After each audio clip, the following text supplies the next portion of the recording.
Visakha steel ప్లాంట్లో ప్రమాదంపై BMS steel federation in charge Jagadish Rao గారు మనతో పాటు ఫోన్ లైన్లో సిద్ధంగా ఉన్నారు. ఆయనతో మాట్లాడదాం. జగదీష్ రావు గారు నమస్తే అండి. నమస్కారం అండి. ఈ రోజు జరిగినటువంటి ఇన్సిడెంట్ చాలా బాధాకరమైనది. కేంద్ర ప్రభుత్వము విశాఖపట్నం స్టీల్ ప్లాంట్ ని పైకి తీసుకురావాలని ఎంత ప్రయత్నం చేసి ప్యాకేజ్ ఇచ్చినప్పుడు కూడా స్థానిక యాజమాన్యం యొక్క వైఫల్యాలు దీన్ని బట్టి క్లియర్ గా కనబడుతుంది. ఏ రకమైన పాడుపడిన మెషినరీ రిపేర్ చేయడం కానీ ఇలాగ రీప్లేస్ చేయడం కానీ అలాగే ఉత్పత్తికి అవసరమైనటువంటి మ్యాన్ పవర్ ని సమకూర్చుకోవడంలో ఫెయిల్ అవడం వలన ఈరోజు భారీగా ఈ రకమైన యాక్సిడెంట్ జరిగినట్టుగా మేము భావిస్తున్నాము. సుమారుగా ప్యాకేజ్ వచ్చిన దగ్గర నుంచి కూడా వరుస ఘటనలు జరుగుతున్నాయి. అనేక మంది చనిపోతూ ఉన్నారు. హ్యూమన్ లైఫ్స్ అలాగే మెషినరీ ఇదంతా కూడాను. దీనివల్ల మేము ఫ్యాక్టరీ డిపార్ట్మెంట్ చాలా పకడ్బందీగా ఇటువంటి విషయాల్లో చర్య తీసుకోవాలి.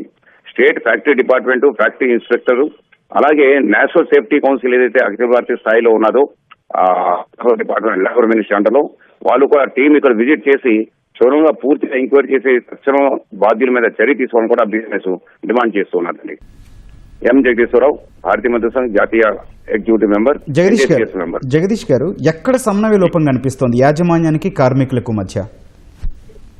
ఏ రకమైన సుమారుగా ఈ ప్యాకేజ్ ఇచ్చిన తర్వాత కార్మిక సంఘాలతో చర్చించాలి ఈ యొక్క యాక్సిడెంట్స్ విషయంలో కానీ, సేఫ్టీ విషయంలో కానీ, ప్రొడక్షన్ విషయంలో కానీ అని ఏదైతే గత 20-30 సంవత్సరాల నుంచి ఆనవాయితీ వస్తుందో ఆ విషయాన్ని పూర్తిగా పక్కన పెట్టింది యాజమాన్యం. ఏ రకమైన చర్యలు తీసుకోవడానికి చర్చించడానికి కానీ సుముఖంగా లేదు యాజమాన్యము.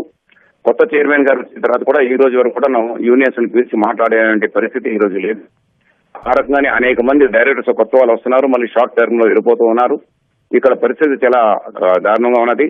స్టీల్ మంత్రిత్వ శాఖ స్టీల్ సెక్రటరీ గారు డైరెక్ట్ గా పర్యవేక్షిస్తున్నారు. ఈ విశాఖపట్నం స్టీల్ ప్లాంట్ మీద ఏదైనా చెడు జరుగుతున్నదంటే దీనికి పూర్తిగాను స్టీల్ మంత్రిత్వ శాఖలో ఉన్న స్టీల్ సెక్రటరీ కూడా బాధ్యులుగానే భారతీయ మజ్దూర్ సంఘ్ మేము భావిస్తున్నాం.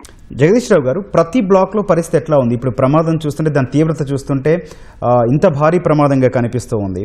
సో ప్రతి బ్లాక్ లో జరిగిందండి. ఇది చెప్పాలంటే ద్రవకం ఏదైతే పడిపోయిందో దీనివల్ల ఓవర్ హెడ్ క్రేన్ పూర్తిగా కాలిపోతున్నారు. ఓవర్ హెడ్ క్రేన్ మీద ఆపరేటర్స్ ఉంటారు, కిందని కార్మికులు ఉంటారు.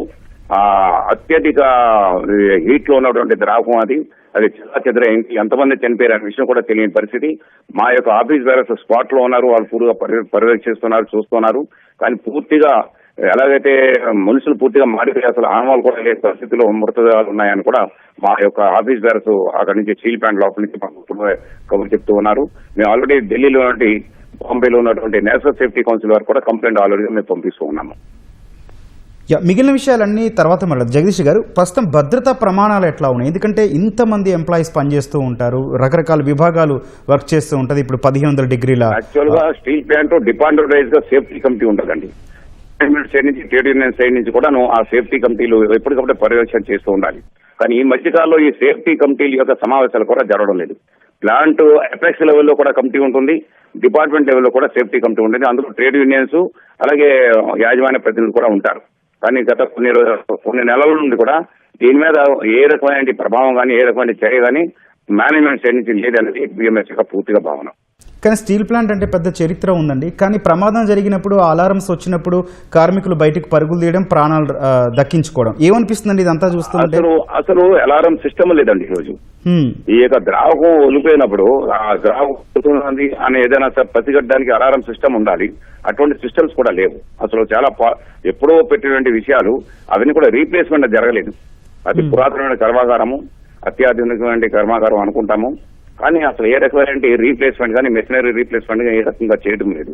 అది విషయం అండి. మరి అవేవి లేనప్పుడు కార్మికులు మాట్లాడడం కానీ, అడగడం కానీ ఏం జరగట్లేదండి? అసలు కార్మిక సంఘాలతోనూ ప్రత్యక్షంగా మాట్లాడాలి, వాళ్ళతో కూడా తీసుకోవాలి. ఎందుకంటే గ్రౌండ్ లెవెల్లో కార్మికులు పనిచేస్తారు. మెషినరీ దగ్గర పనిచేసేది కార్మికులు, అధికారులు కాదు. అధికారులందరూ కూడా సూచనలు ఇస్తారు. కాబట్టి ఏ కార్మికులైతే పనిచేస్తున్నారో వాళ్ళ యొక్క ప్రతినిధులతో మాట్లాడాలి, చర్చించాలి. ఇది ఒక త్రైపాక్షిక సమావేశాలు జరగాలి అనేది ఐఎల్ఓ స్టాండర్డ్, కేంద్ర కార్మిక మంత్రిత్వ శాఖ యొక్క గైడ్ లైన్స్ కూడా. కానీ ఆ గైడ్ లైన్స్ కూడా ఉల్లంఘన జరుగుతుంది ఇక్కడ. ఇది బిఎంఎస్ భావిస్తున్నది. అట్లాగే ఒక వాదన కూడా వినిపిస్తోందండి, సీనియర్లు లేరు, అంతా జూనియర్లే అక్కడ చేస్తూ ఉన్నారు, వాళ్ళకి దాని మీద అంత అవగాహన లేదు. ముఖ్యంగా ప్రమాదం జరిగినప్పుడు ఎట్లా రియాక్ట్ కావాలి, జరగకుండా ఎట్లా ఉండాలనేది తెలియదు అనే వాదన కూడా వినిపిస్తుంది. ఎంతవరకు కరెక్ట్ అండి?